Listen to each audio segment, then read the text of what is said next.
Loud music, flashing lights and the sound of laughter filled the room as I entered the party. The surprise at my arrival was planned, a gesture to honor her efforts and share that moment that was supposed to mean so much. But what I found as I walked through the doors was the kind of scene that turns your heart to ice and breaks your soul into 1,000 pieces. My gaze found her in the corner of the hall, laughing, illuminated, but not by me. He was next to her, very close, with a discreet hand rubbing her back, while she tilted her head in his direction, her lips curved in a smile that was no longer mine. The world around me began to spin slowly, every sound and every face blurring as that scene settled before me like a cruel portrait. I approached, steps firm, every inch of me aflame with indignation. When she saw me, her face fell apart in a mixture of shock and awe. "No. Not here," she muttered, raising her hands as if she could erase what I had just witnessed. He, the man who dared to step on what we had built, froze in place, trying to gauge my intentions as sweat began to bead on his brow. "It's over," I declared, my voice cutting through the air like a sharp blow. There was no room for explanations, for excuses, for a ridiculous theater of regret. Everything I needed to know was already in front of me, imprinted in his terrified eyes and in the hands that sought an embarrassed distance from that man. The silence around me was overwhelming for a moment, before I turned and left. But it wasn't just the party I'd left behind. It was everything. The years, the promises, the shared plans, everything seemed to crumble beneath my feet as I crossed that hall. The air felt heavy, full of unanswered questions. How many times? How long ago? And, most devastatingly, why? At home, the echo of the party was still ringing in my ears. The loneliness weighed on me, but it was the absolute silence that crushed me. Every piece of furniture, every framed photo, everything seemed to mock me, reminding me of a past that was now a lie. However, as I tried to process the pain, another question began to emerge, more insidious, more treacherous. Was he just another one? Were there other secrets buried in those seemingly solid years? I had no answers, but I was determined to find out. Because, deep down, what hurt me most was not the act itself, but the possibility that my whole life had been built on a sandcastle. The next morning, a small detail changed everything. Something she hadn't planned, something she never thought I would notice. And that's when I realized that what I saw at the party wasn't just a betrayal. It was the beginning of a much darker game than I could have predicted. What I found out later left me facing a choice I never imagined I would have to make. A choice that would change our lives, and his, forever. And yet there was something even bigger, a secret waiting in the shadows, ready to emerge and transform the whole story into something far beyond what I could bear. Welcome to the canal. We don't tolerate any kind of betrayal here.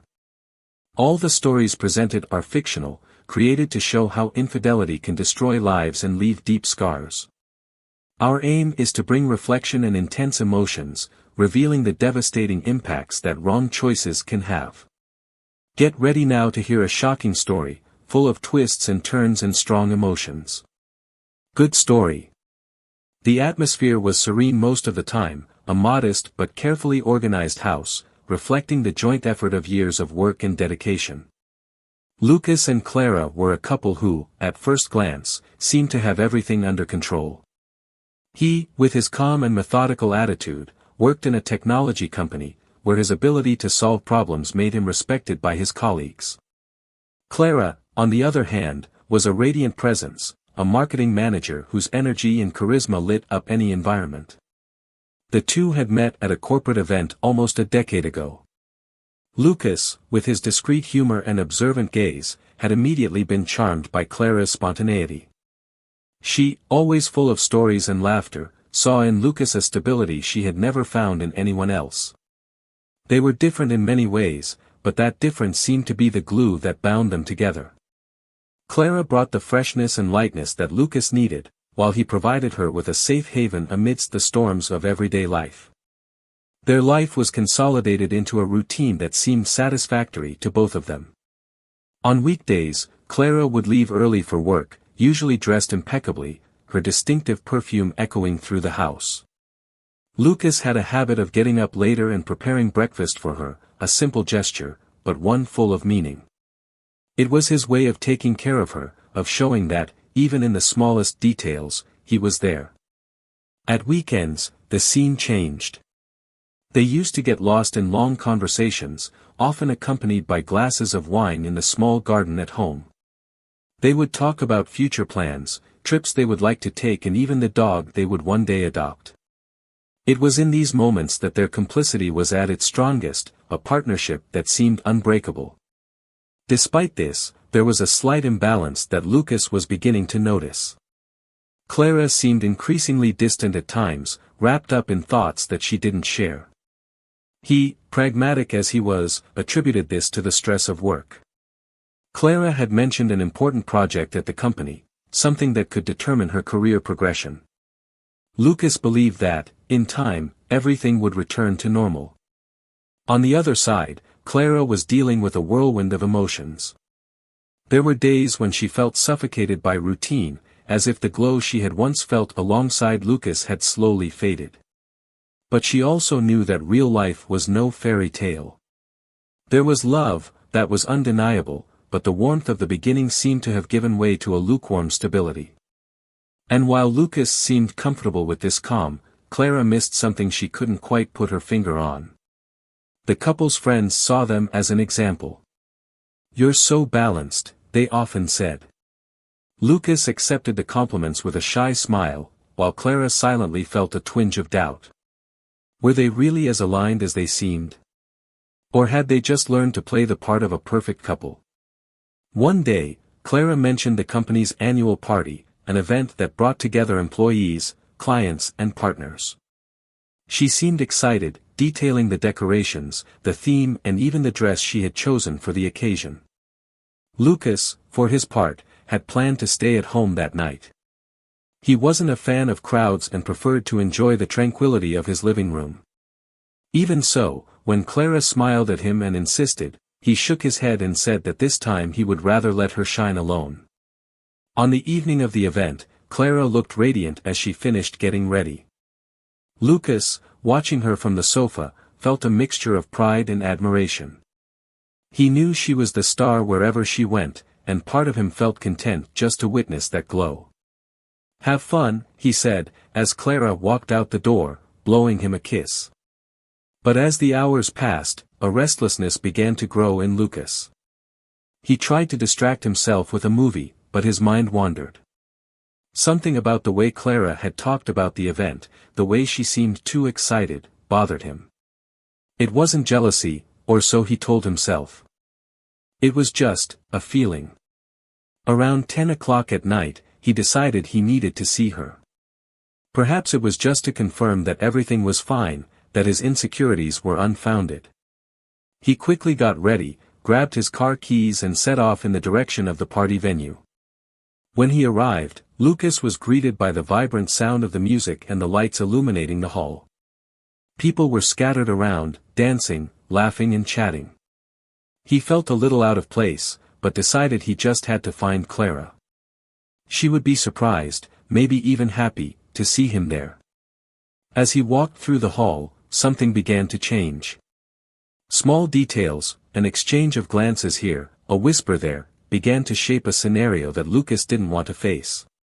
He tried to ignore it, to focus only on finding Clara, but what he saw when he finally located her was something that could never be erased from his mind. And in that instant, what had seemed like a solid, unshakable love story began to crumble, stone by stone. Lucas walked through the hall, trying to ignore the sound of the loud music and the blinding glare of the lights. Each step seemed heavier, as if something was warning him to stop, to go home and forget that urge to come. But he couldn't. Something inside him, an unsettling feeling he couldn't explain, was pulling him forward, insisting that he had to find Clara. He spotted familiar faces, her work colleagues who just greeted him with warm smiles, while some looked more uncomfortable than he expected. Clara had always said that she was admired by many in the company, and he didn't doubt that.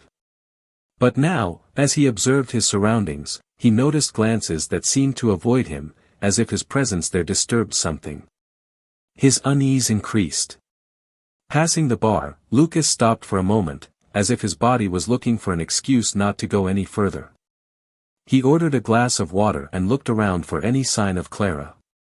Her red dress wouldn't be hard to find, especially with her vibrant manner. However, no matter how hard he looked, he couldn't see her. He felt out of place, almost an intruder in that place where Clara seemed so at ease. After a few minutes, he finally decided to head towards a more secluded area of the hall, where heavy curtains blocked out some of the sound. He passed groups chatting quietly, but the feeling of being watched didn't leave him. Something was wrong, he could feel it. As he turned down a corridor, he heard voices. They weren't just laughter or casual conversations. They were whispers, mixed with something that seemed more intimate, a complicity that immediately caught his attention. His breathing quickened as he approached, his steps slow and calculated, as if he didn't want to be overheard.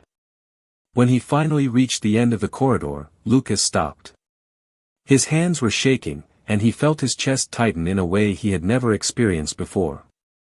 There stood Clara, in a darker corner, next to a man he didn't recognize. The man was leaning towards her, and the way the two of them were close left little room for interpretation. Lucas watched, motionless, as if his body was frozen. Clara was laughing, but it wasn't the light, spontaneous laughter he knew so well. It was more restrained, almost furtive, as if she knew she shouldn't be there, but couldn't help it. The man, on the other hand, seemed confident, touching her arm in a casual but clearly intimate way. He felt his blood boil, but at the same time a wave of disbelief paralyzed him. Was this it? Was what was happening in front of his eyes exactly what he had feared? Or was he misreading the situation? The questions in his mind swirled unanswered as he forced himself to keep watching. Clara finally noticed him. Her eyes widened, and she took a step back, as if she had been caught red-handed. The man next to her looked at Lucas, confused for a moment, before noticing the tension in the air. Clara opened her mouth to speak, but no words came out. Lucas didn't need to hear anything at that moment. He already knew. The scene seemed to drag on in slow motion. Clara tried to pull herself together, straightening her dress and desperately searching for something to say. "Lucas, what are you doing here?" she finally asked, her voice shaky but trying to sound casual. He didn't answer straight away. He just looked at her, and then at the man, who now looked uncomfortable, as if he were looking for a way out.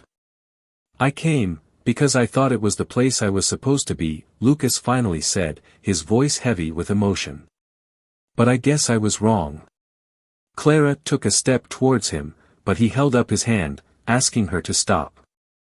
"Don't say anything now," he continued. "I think I need some time to process what I've seen."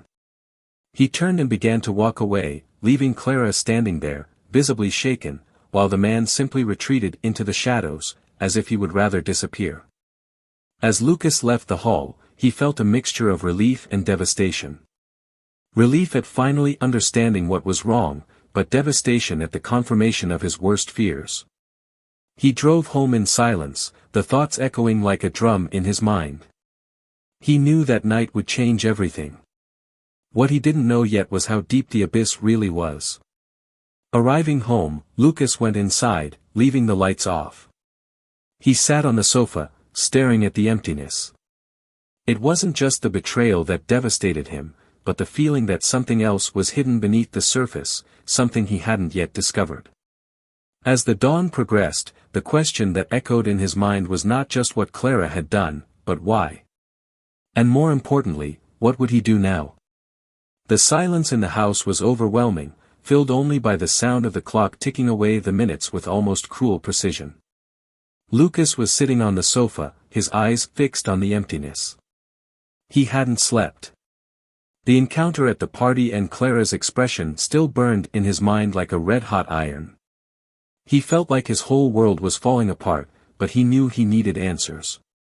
What he saw that night was only the beginning of something he still couldn't fully understand.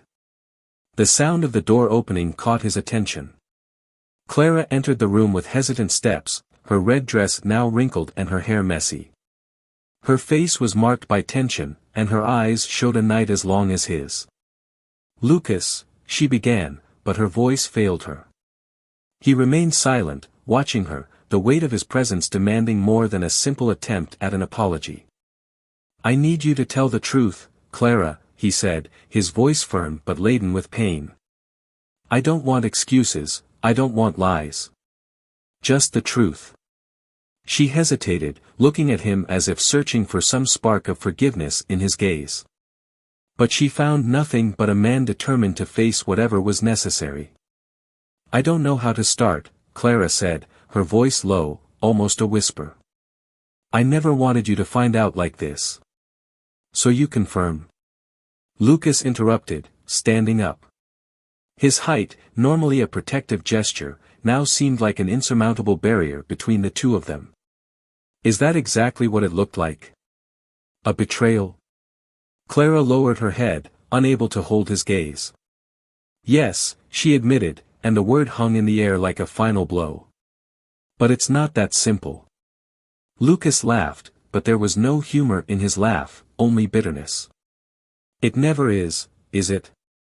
There's always an explanation that somehow lessens the weight of what you've done. So tell me, Clara, what makes it so complicated?" She took a deep breath, as if gathering her courage for something much bigger. "Lucas, I made a mistake, yes. But the man you saw at the party, he's not just a colleague. He's my boss." Lucas blinked, processing the information. "Your boss," he repeated, the tone of his voice mixing incredulity and anger. "Are you saying that you've decided to throw away everything we've built for someone who controls your career? Is that it?" Clara shook her head, her eyes watering. "That's not how it started. I was frustrated, feeling invisible. He came along at a time when I was vulnerable. He gave me attention, validated things I missed, and you chose to cheat. Let's call a spade, Clara." "You cheated," Lucas said, cutting her off. But there was something else in his expression now, something beyond anger. It was as if he was trying to understand, as if he wanted to put together the pieces of a puzzle that didn't make sense. "He's not just my boss, Lucas," she continued, her voice breaking. "He's also involved me in something I should never have allowed." "Something like what?" Lucas's voice was lower now, but charged with intensity. Clara took a deep breath, finally raising her gaze to him. "He convinced me to use our joint accounts to finance a project. A project which, I later discovered, was completely fraudulent." The silence that followed was deafening. Lucas looked at her, the anger and hurt in his eyes giving way to something darker. "You put our money into this?" "I didn't know, Lucas," she pleaded. "He told me it was a safe opportunity, something that would benefit us in the long run. But it was a lie.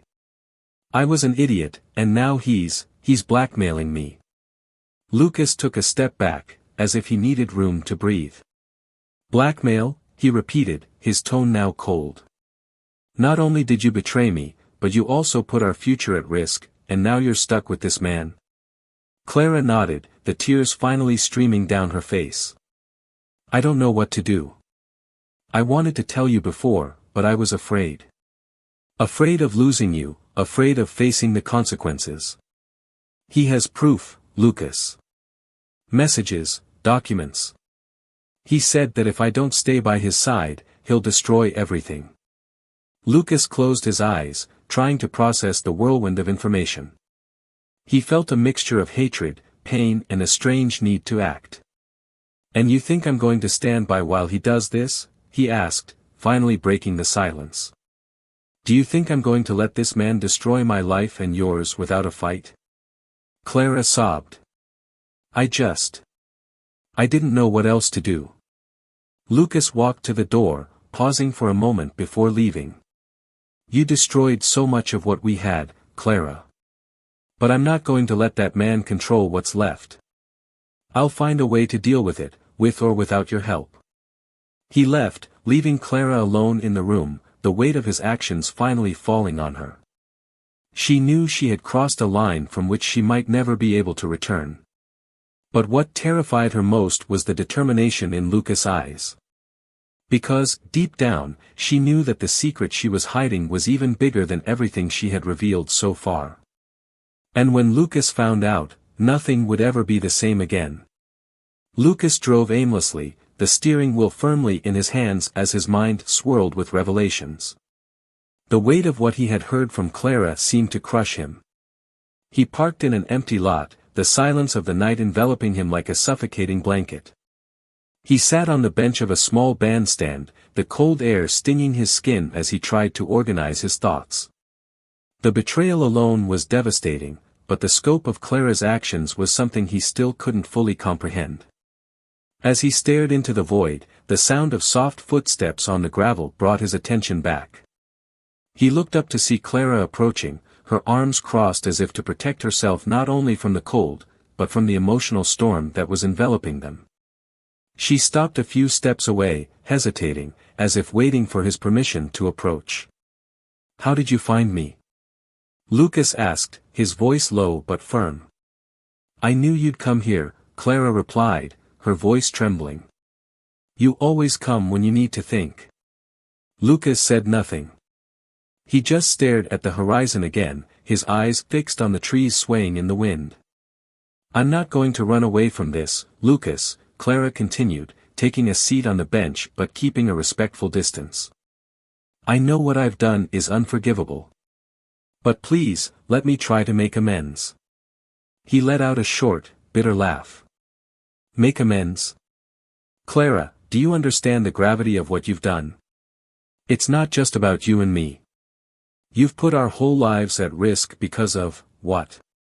A little attention? From someone who made you feel special?" "I know," she replied, tears silently streaming down her face. "I know I was wrong. But I was manipulated, Lucas." He knew exactly what to say, how to act. "I was vulnerable, and he took advantage of that." "And you let him," Lucas retorted, finally turning to face her. "You chose to. It wasn't a moment of weakness, Clara. It was one decision after another that brought us here." Clara lowered her head, unable to hold his gaze. "You're right. But now I need to be strong. I need to put right what I've done." "And how do you intend to do that?" Lucas asked, the anger in his voice now mixed with an icy skepticism. "How are you going to stand up to someone who already controls you, who has the evidence to destroy not only you, but also me?" She took a deep breath, raising her eyes to meet his. "I have something against him." Lucas narrowed his eyes, trying to decipher what she meant. "What are you hiding, Clara?" She hesitated, the words weighing on her tongue. "I've discovered something about him. Something that could turn the tide." "Are you talking about more lies, Clara? Or is this time the truth?" Lucas challenged, his patience rapidly waning. "It's the truth," Clara replied firmly. "He used the money that we put into that project to finance something illegal. It's not just ordinary fraud, Lucas. It's money laundering. I discovered it recently, and he knows I'm aware of it." Lucas took a deep breath, trying to control the whirlwind of emotions. "And you only tell me this now? After everything?" "I was afraid," she admitted, her voice almost a whisper. "Afraid you'd hate me, afraid he'd do something against us. But now I see that hiding it only made it worse." Lucas stood up, pacing back and forth as he processed the new information. "So he's not just blackmailing you. He's using you as a shield, as an accomplice to cover up his own crimes." Clara nodded, the tears falling harder. "I should never have gotten involved with him, Lucas. But now, if we expose this, he can be destroyed. And we can also free ourselves." Lucas stopped, staring at her intensely. "Do you have proof?" She hesitated, but finally shook her head. "I have some emails, records. Nothing that's enough to incriminate him completely, but it's a start. And I know where he keeps the rest. Lucas took a deep breath, feeling a mixture of anger and determination. Then let's get everything. Let's finish him off before he destroys us.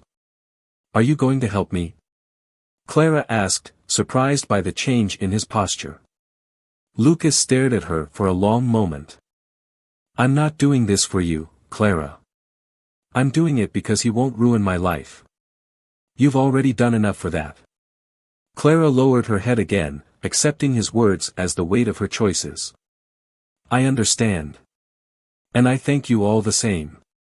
They spent the night planning their next move. Clara revealed details about the man's habits, the places where he kept important documents, and how they could access them without arousing suspicion. Lucas listened carefully, his mind now focused on a single goal, regaining control of his life. When morning came, they set off together, each carrying their own demons. Clara knew that their relationship might never be the same, but at that moment, her only concern was facing the man who had become the darkest shadow of her marriage. And Lucas, as he drove towards the uncertain future, felt a strength he had never experienced before, the strength of someone willing to fight for justice, even if it meant leaving parts of himself behind. What lay ahead was something neither of them could fully predict. But they both knew that, one way or another, everything would be decided that night. The plan was put together with precision, but fraught with tension. Lucas and Clara went into action with a mixture of determination and nervousness. They both knew there was no room for error. The night was dark, and the silence that hung over the car during the journey was almost as heavy as the thoughts that raged in each of their minds. Clara wondered if Lucas would ever forgive her. Lucas, on the other hand, was fighting the need to stay focused, even with the anger still throbbing in his chest. When they arrived at the location, a discreet office house on a deserted street, Clara pointed out the place where she believed the documents were kept. It was a building with a neutral facade and no signs of nocturnal activity. He has a room on the second floor, she explained, her voice low. The files are probably in the locked cabinet next to the desk. Lucas scrutinized the entrance. Are you sure he won't be here? He asked, his suspicion evident. Yes, Clara replied. He usually uses this place during the day. At night, he prefers to meet elsewhere. But we need to be quick. Lucas nodded, although every fiber of his being was on alert. They parked the car in a nearby alleyway, hidden from the few streetlights, and walked to the entrance. Clara shivered slightly, not just from the cold of the night, but from a mixture of anxiety and fear. Lucas led the way, his posture tense but firm. The front door was locked, as expected, but Clara pulled a small key from her handbag. I took this when he was distracted, she said, almost as a confession. Lucas didn't reply, but took the key and used it to open the door. The click of the mechanism echoed in the stillness of the street. As they entered, the smell of old paper and wood enveloped them. Clara led Lucas up the stairs to the second floor, each step echoing softly on the worn carpet. When they reached the office, Clara pointed to the cupboard she had mentioned. It's over there. But he might have changed the password on the lock. Lucas wasted no time. He picked up the lock, looked at it for a moment, and started trying combinations. He had a natural ability to solve problems and, after a few failed attempts, the lock finally opened. At the same time, Clara began rummaging through drawers and folders scattered around the room, looking for anything that might be useful. Look at this, said Lucas, holding up a thick envelope with the logo of an unknown company. He opened the envelope and found a series of documents that, while not expert, made clear the complexity of the scheme they were involved in. There were suspicious bank transfers, contracts with misleading clauses and even records directly linking Clara's boss to offshore accounts. That's more than enough to expose everything, Lucas said, his eyes fixed on the papers. But we need to make sure he doesn't hit us before we can use it. I know where he keeps digital copies, Clara added, a tone of urgency in her voice. If we don't take either, he'll still have the means to control us. They continued the search for another half hour, each discovery bringing a mixture of relief and concern. Lucas was impressed by the extent of the man's illegal activities. "He's not just a corrupt boss," he muttered. "He's a criminal on a level that goes far beyond what I imagined." As they worked, the distant sound of a car parking in the street caught Lucas's attention. He gestured for Clara to be quiet and switched off the light in the room. Through a crack in the shutter, he saw a man getting out of the car. It was Clara's boss. "What's he doing here at this hour?" Clara whispered, her voice filled with panic. "Maybe he suspected something," Lucas replied, already thinking of how to escape without being discovered. The man entered the building, his footsteps echoing in the stairwell. Lucas pulled Clara behind a tall bookcase, gesturing for her to be quiet. Their hearts were racing, and the silence was now oppressive. Clara's boss entered the room, turned on the light and began rummaging through papers on the table. He looked nervous, as if he knew something was wrong. As he turned towards the cupboard, Lucas realized that it would be impossible to avoid a confrontation. Without a second thought, Lucas stood up, keeping his posture firm. "Good evening," he said, his voice calm but laden with tension. The man froze, surprise clear on his face. "Lucas? What are you doing here?" "Clara?" He looked at her, who was now also coming out from behind the bookcase. "It's over," Lucas said, raising the papers he was holding. "We know everything. And you're not going to go through with it." The boss laughed, but the sound was hollow, almost desperate. "You have no idea who you're dealing with. Do you think these documents are enough? I can finish you off before you can do anything." "Maybe," Lucas replied, taking a step forward. "But now we have something on you. And we're not going to stop until we make sure your mask falls off." The man took a step towards the table, trying to grab something, but Lucas was quicker, blocking his movement. "I'm not like Clara," he said, his voice now as cold as ice. "I won't bend to your threats." Clara, though trembling, found the strength in herself to add, "And I'm no longer the person you manipulated. You no longer have control over me." The boss realized he was at a disadvantage. He stepped back, his eyes narrowed. "You're making a big mistake," he said, his voice full of venom. "I can still destroy you. Don't forget that." Lucas held the man's gaze, his determination unwavering. "Try," he challenged. "But know that, this time, we're ready." The man left, but not without casting one last threatening glance. Clara collapsed on the floor as soon as he was gone, her tears finally coming to the surface. Lucas helped her up, his touch now gentler, though still charged with an emotional distance. "We need to get out of here," he said. "And make sure that what we have is delivered to the right people." Clara nodded, realizing that the journey was far from over. But for the first time in a long time, she felt a spark of hope, even if it meant facing the judgment of Lucas and everyone else she had let down. The weeks that followed were a whirlwind. Lucas and Clara worked together to gather all the evidence against her boss, handing over the documents and emails to a specialized investigation team. It was a slow and exhausting process, but Lucas didn't allow anything to distract him from his goal.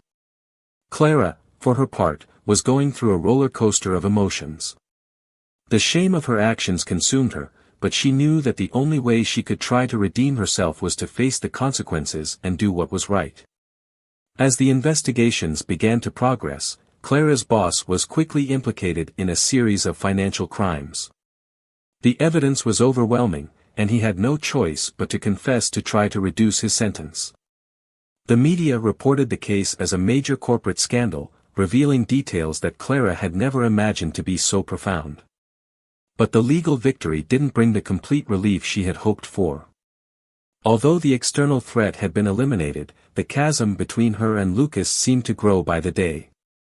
Lucas, after the confrontation in the office, had kept a clear emotional distance.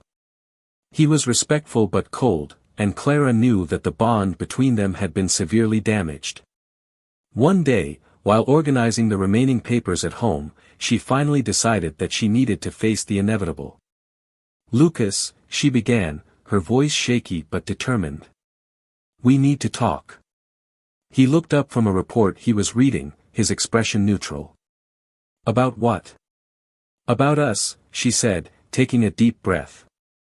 "I know that what I did destroyed a lot. I know there may be nothing left to save, but I need to hear it from you. I need to know how to move on." Lucas was silent for a long moment, evaluating her words. "Clara," he began, his voice low but firm. "What happened between us wasn't an accident. It was a series of choices, yours and mine. I can recognize that my lack of attention contributed to the space you felt, but that doesn't justify what you did." Clara nodded, holding back tears. "I know that. And I'm not asking for forgiveness. I don't expect you to forgive me, Lucas. I just want you to know that, despite everything, I still love you. And I always will." Lucas looked at her for a moment that seemed like an eternity. Finally, he sighed. "I believe that you love me, Clara. But love isn't enough to erase what happened. It's not just the betrayal. It's the fact that you put our whole lives at risk for someone who never really cared about you." His words hit Clara like a stab, but she knew he was right. "So that's it?" she asked, her voice almost inaudible. Lucas hesitated before answering, but when he did, his voice was firm. "I need time, Clara. Time to rebuild my life. Maybe, one day, we can find a way to coexist, but right now, I can't." She nodded again, tears streaming silently down her face. Lucas got up, took the car keys and left, leaving Clara alone in the living room. She knew that this decision was necessary, but that didn't make it any less painful. In the months that followed, Lucas concentrated on rebuilding his life. He asked for a transfer at work, moving to another city. Away from the environment that brought back painful memories, he began to explore new possibilities. One evening, while attending a social event, he met Anna, a photographer who seemed to share his passion for simplicity and honesty. The relationship grew slowly, built on solid foundations, and Lucas finally began to feel some peace. Clara, for her part, decided to focus on herself. She left the company, determined to start again in a place where she wouldn't be defined by her mistakes. She got involved in volunteer work, helping people in vulnerable situations, as a way of dealing with her own guilt. Although she still felt Lucas' absence, she found new strength in her journey of redemption. As for Clara's former boss, his downfall was public and ruthless. He was sentenced to years in prison, and his reputation was destroyed forever. The victims of his financial schemes finally began to recover what they had lost, thanks to the evidence Clara and Lucas had provided. In the end, life went on for everyone, but with deep scars. Lucas found a new kind of happiness with Anna, learning to trust again. Clara, though alone, found purpose and redemption in her work, slowly rebuilding the woman she had been before her choices brought her down. This story reminds us that betrayal isn't just an isolated act, it's a deep shaking that can transform lives in irreversible ways. But it also shows that, even in the darkest moments, there is a chance to rebuild, to learn and to move on. Comment on what you thought of this story and share your opinion on the outcome. Don't forget to subscribe to the channel for more stories like this. And remember, here, we never support any kind of betrayal. Our aim is to show how these choices can devastate lives. See you next time.